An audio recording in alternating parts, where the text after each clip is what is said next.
What's up, my folks? I hope all of y'all are doing great this evening. Okay, guys. I know I said I was going to try to do this over the weekend, but I forgot it was the first week of South Carolina hunting season, and they have a big place up there to hunt. Like I told you guys, all the old guys that match dogs are now catching hogs. That's all we're doing now. So, anyway, I want to give you guys a chance to hear some of the core from some of the core in the area at the time, in my area, in the game. And this here is Cochran's Misty. This was the dame of Emmett. This is going to be a dog that we're talking with the foundation of a lot of the dogs we're going to talk about tonight. So we're going to give Speed Bump a call, and hopefully this goes well. You know, I'm not really an expert at this. And we got Rusty in here in the pen recouping, so he's going to probably cry baby. See what we can get.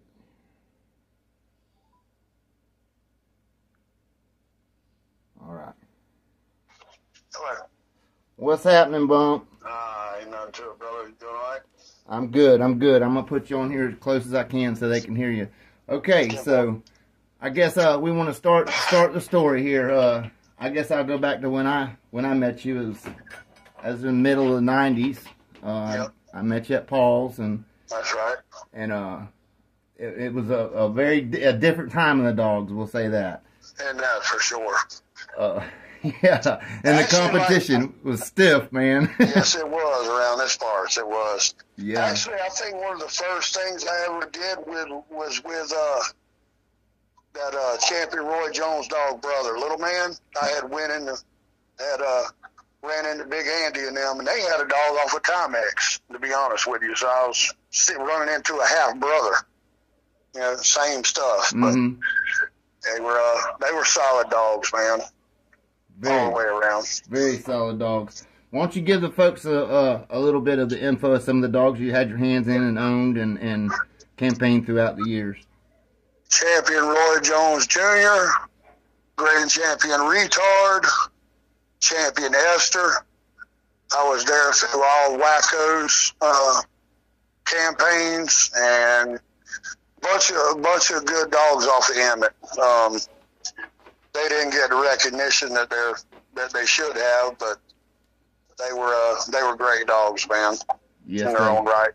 Yeah, they were. They were. There was a lot of dogs back in that time that didn't get recognized. But. And being young and stupid, a lot of them got ruined just for being young and stupid. Exactly. Like most of us were back then. Yeah, how that goes. Yeah. Yeah, so let's talk a little bit about the retard dog. Wasn't that one of your favorites? He was, man. That was a solid bulldog, man. He had everything you could ever want, man. Just 100% bulldog. No ifs, ands, buts about it. And he beat one of the best of that era, that lockdown Rudy dog that Dead Serious had. Mm-hmm. Mm-hmm. You know, he beat 2 4-time winners in the box.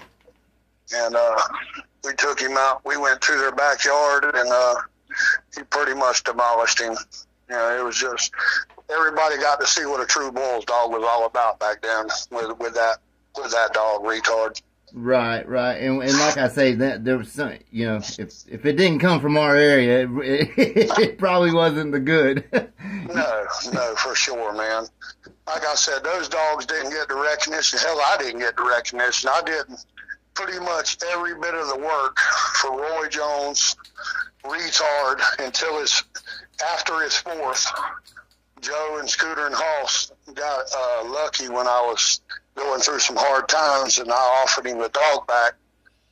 And, of course, they take all the recognition for it. But I had him through his first 4 all the way through Rudy's deal. And they took him to Carolina and put him into that champion Hurricane dog up there and beat him. That made his 5th. You know, we went through a lot of shit with that dog. Scooter and Hoss were dead set on going into that stand-the-man dog that was up north McNasty had. And 3 days late, 2 states over, we about lost him. You know, he had giant lesions come up on his mouth. His throat swole shut. We almost lost a dog with messing with those cats, but he was a sure enough bulldog, man. Did you bring anything back to your yard messing with him? What's that now? Did you bring anything back inside your yard messing with him? No. Okay. No, sir. No, sir. Yeah, I was just wondering, you know, that was a big thing back then. People don't understand how many yards we lost over Babesia. Babesia, when that stuff first came out, man, we lost, oh my God, everything me and Scoats had pretty much, off of Retard to the Sweetie Gold bitch, Emmett to the Sweetie Gold bitch, his Nitro Georgia dog that he had. Mm-hmm. Man, we lost all those to Babesia. And back then, nobody knew what was going on. I lost at the same time. Remember, I lost all my Artie Cherry dogs. Yeah. Yep. Yeah. They just, all of a sudden, they're white gummed and done. Yeah. Just gone in days. Within a matter of days, they were just gone. Yeah, yeah. You know, they almost act as if they had too much dex, didn't they? Almost. It was just crazy how the white gums, what do you call it? Just like an iron deficiency, just completely pale gummed and real anemic overnight. Anemic overnight. Yeah, that was a terrible. That was, you know, that almost. I had about 5 dogs left that didn't get it, that were good dogs, and I was to the point I almost threw my hands up at that time and didn't continue. They wanted like $1,000 for a shot for that stuff back then when it first came around. The vets were telling us they didn't know what it was. Yeah, I remember. We're just losing dogs. Losing them, and they wanted $1,000 to $1,500 to treat them, and you may or may not save him. That's right. Yeah. And it was hell. You know, I really kicked myself in the ass for not keeping more of those dogs around back then. But like I said, I was going through hard times. Scooter Hoss, all them were just wild, crazy, partying all the time, and it just, I don't know how we kept any of those dogs around, to be honest with you. I was doing all the work, everybody else was getting all the glory and fame for it. Right. Well, that's the difference between a dog man and a hustler, isn't it? That's right. But you know what? Back in those days, we were running into our own stuff. You know, Bulls dogs, seeing more Bulls dogs, and I hated that. Uh-huh. Mm-hmm. You know, like when we took Roy Jones out for his fucking grand championship. That was into a dog off of Black Poison that boot camp had. Right. That champion little son dog, and it went 145. Roy was dead game. Scooter sold him right there. I never even got a chance to get. I had him for 5, and then they just sell him out from underneath me. Right. Never got a chance to get my hands on him. I did breed him a couple times while I had him, and I bred Retard while I had him. But for the most part, all those dogs were lost to Babesia, except for the Honky Tonk boys ended up getting that Boot Stomper dog, which is off of Retard to Sweetie Gold to a bitch off of Wacko. That was the only one that's left around that I know of. And that dog's still around. That blood's still here producing, isn't it? Yes, he is, and he's throwing some fine dogs, man. Mm-hmm. He's out in Louisiana, I do believe, right now. But when they bred Emmett to Dead Serious Atlanta, which was what was that, Banjo's littermate or off of Banjo? Mm-hmm. Yeah. Now they made some pretty fair dogs, but none of those were over here in Florida. They were all out, you know, Louisiana, Mississippi way. Yeah, we had one of them. Remember the little black bitch you seen that we gave up weight that night? That's right. She was one of them. Yeah, she was a fine little dog herself. We just, you know, trying to catch some grizzly bears. That's right. That's all you can do. Yeah. But, so let's get into, so you got all your dogs, and you pretty much, I remember when we all quit matching dogs and started hunting pretty much. We all did that around the same time too. That's right. I know you guys went up to Carolina a lot, and yep. So you had your dogs in your yard, and you're just kind of trying to preserve what blood you got, and then you get the knock at the door. Yeah, they showed up, some more of that internet stuff, and came in and said that I couldn't have dogs tethered, and in Florida, especially Duval County, cannot have a dog tethered on a chain whatsoever.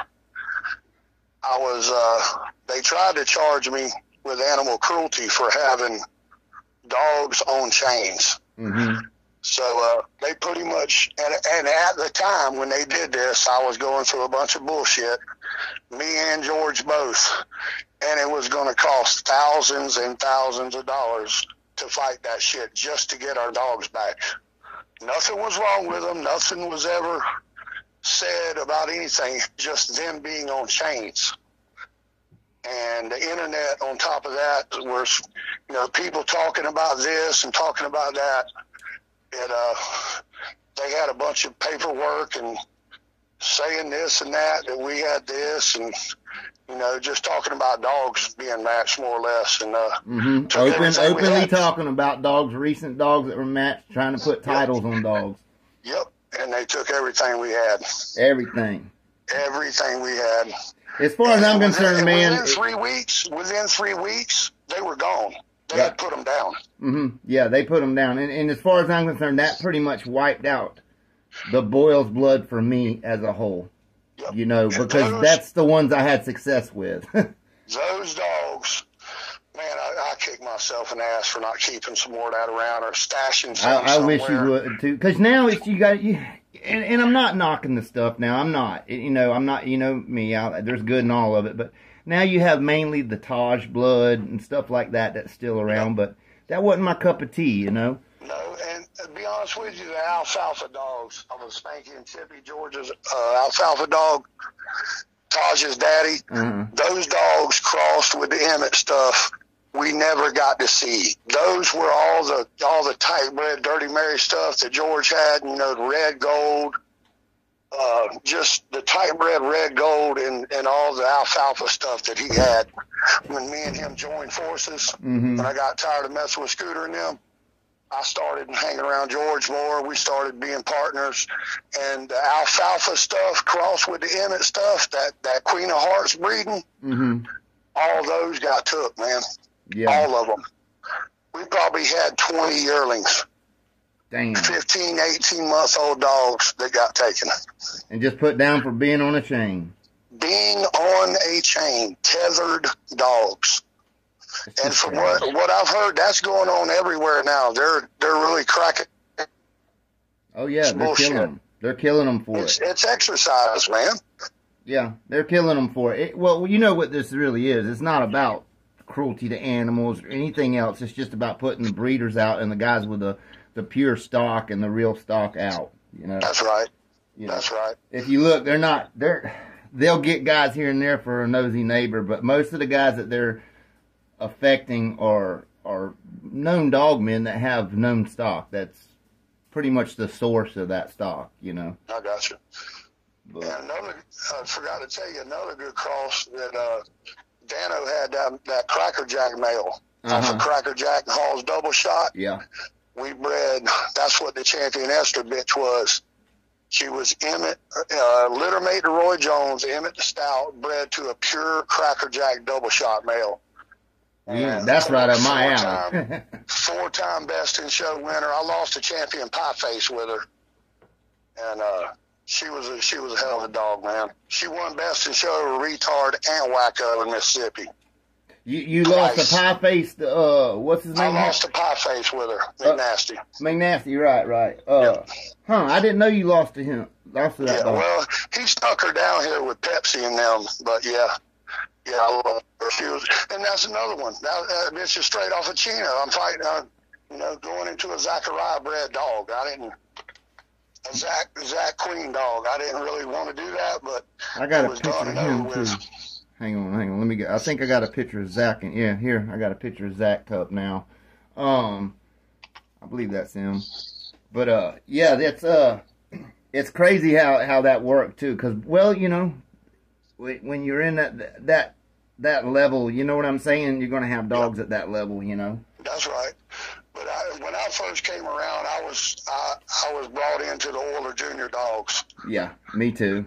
Through Cherokee Kennels and Dano, and that's how I got started. And then ended up running in a Scooter and Hoss, and it went from there. But they were novice at best with outstanding dogs. Oh, absolutely. And to be honest, the whole kit and caboodle, if they wouldn't have had the caliber of dogs they had, they'd have never been nothing. Right. Well, when you met me, like, I was trying to go into the old timers at that time, and that's right. And like the first night you met, I was on Frank Cartwright, and I must add, we smoked his ass that night. But them guys were on a different level than even they had dogs of that quality, but they also could put a different edge on them. Whereas you had guys, like I try to tell people, as a team, like you were part of that team, and without you, they wouldn't have went as far with those dogs. You don't understand what I'm saying? I think about all those nights I spent on the beach with Roy and Retard down there walking 15 and 20 miles a night on that beach. Right. And it paid off. Right. But you were the only one doing that. They showed up on a Friday and hang out and party, and till Saturday morning. It was one of those kind of deals. They come watch me working, shit like that. But yeah, I give a lot of my luck and positive doings, Hardcore Mike and some of those old timers that showed me the ropes and shit. Mm-hmm. Those dudes were irreplaceable and still are. Those dudes have been around a long time, had a long record of winning. Man, I got to ask you. Well, this will be the first time I ask you. Do you remember that big red catch weight dog y'all had, that Maloney dog? Yes, sir. Blitz. Kingsley's Blitz. Did you work that dog? I did the first time. Kingsley worked him his next two. Y'all beat old Pet. He was too damn big for me. Yeah, he was. That was one of the biggest catch weight dogs I've seen. He was 65. That's huge. Conditioned. Yes. Conditioned. As tight as you could get him. As tight as you could get him, because we went in at 59.5 exactly, and that was a stupid mistake. That dog was in very good shape. It just hit me that I thought you did work that dog. I worked him once for his first, his second, and third. Kingsley did it. Yeah, that was But they were fly by night, man. They figured the more gear you put into them, and they are just going to run through everything. You can't rely on the gear. You got to do the work. Right. Gear only gets you so far. That's right. Yes, sir. Well, guys, I'm glad you answered and we got this done. I wanted these folks to hear what happened to these dogs. I tell them, when people ask me about this and that, boils this, I'm like, well, as far as I'm concerned, the best of the bullshit's gone. You know what I mean? It is. To be honest with you. And Ronald's old now. George isn't messing around no more. So I got a few of the old ones, some of the stuff from back in the day, but it's pretty much all gone, man. Yeah, it's been coffee table bred for the last fucking 20 years, you know what I mean? It's been watered down, you mean? Yeah, it's just strictly for paperwork, pretty papers. That's it. Look at these papers. And you know as well as I do, we didn't do it like that, man. We have a good Boyles dog and have a good Eli or Bully Son dog, throw that son of a bitch in there too, you know what I mean? Yep. And that's what kept them dogs real competitive back then. Man, Dano had some of the best ones. That Cowboy Cross with the Oiler Junior stuff, not just the Emmett stuff, the stuff that him and Junior had bred. Oh, yeah, I love them dogs, man. Parvo Red dog, that little Mary Jane dog I had, it was a 2-time winner. And the one I went into Champion Kunta with, he was a good little dog. Same breeding, Johnny, to that Oiler Junior stuff. Yeah. People forget about them dogs, too. Them Oiler Junior dogs was no joke, man. Man, them were some of the hardest ones to whip, man. Yeah. I mean, he beat a lot of good people with them dogs back then. Yeah, I mean, you remember Mike Holland? Oh, yeah. Yeah. Good. Yeah, I remember when... Had Chief and them. Yeah, had the Chief dogs, and them dogs coming down from his stuff were tough, too. Them were some good dogs. It brings back memories talking to you.